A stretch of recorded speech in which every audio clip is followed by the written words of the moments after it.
नमस्कार दर्शक बंधु मु जीवन स्वागत करुच्ची मोर आज आय एक नुआ भिडियो।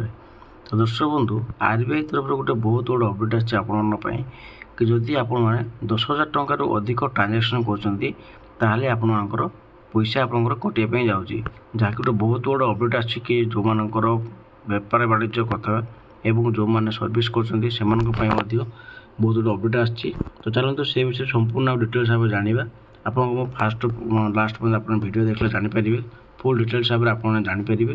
जदि आपको वीडियो भल लगुव तो वीडियो को लाइक कर चैनल को सब्सक्राइब करने जमा ही भूलु। दर्शक बंधु आरबीआई तरफ गोटे अपडेट आसी कि आपर कि आप 10,000 टंका अधिक ट्रांजेक्शन कौन सी अकाउंट को आप ट्रांसफर कर पैसा कटिज ठीक अच्छे। तो चलते से विषय जाना कौन रोचे। तो आरबीआई कड़ा नियम डिजिटल पेमेंट करुले सावधान 10,000 अधिक लेन देन में फसब टंका। तो ऑनलाइन ठकई को रोकने आरबीआई अनेक कठोर पदक्षेप नेउची।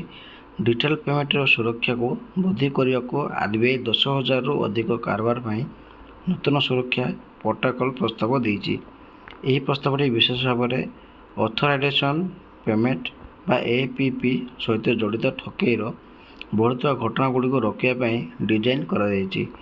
ढांचा अधीन साधारण व्यवहारकारी सुरक्षा को सुदृढ़ करने अनेक गुरुत्वपूर्ण परिवर्तन परामर्श दि जाएगी।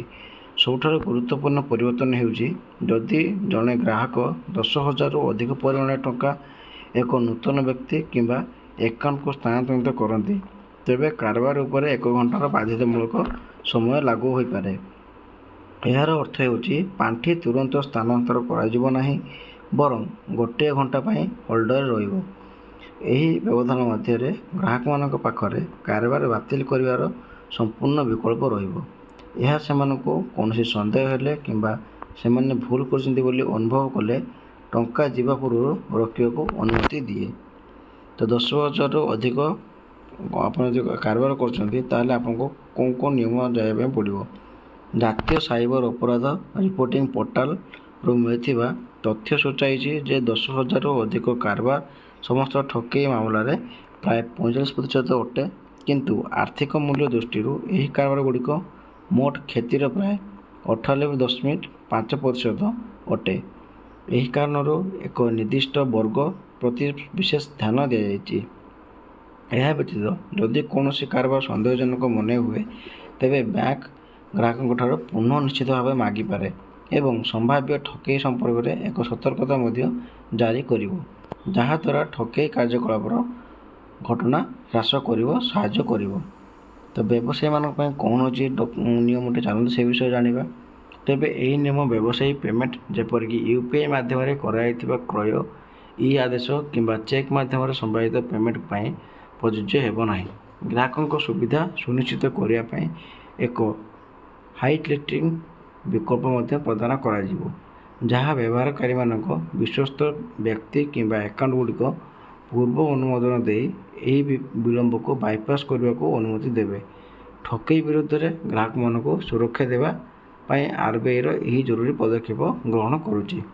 तो यह आपको संपूर्ण डिटेल्स जदि आपने एत पर्यंत संपूर्ण डिटेल्स आप जापार ना ताल आप कमेंट माध्यम जन पारे।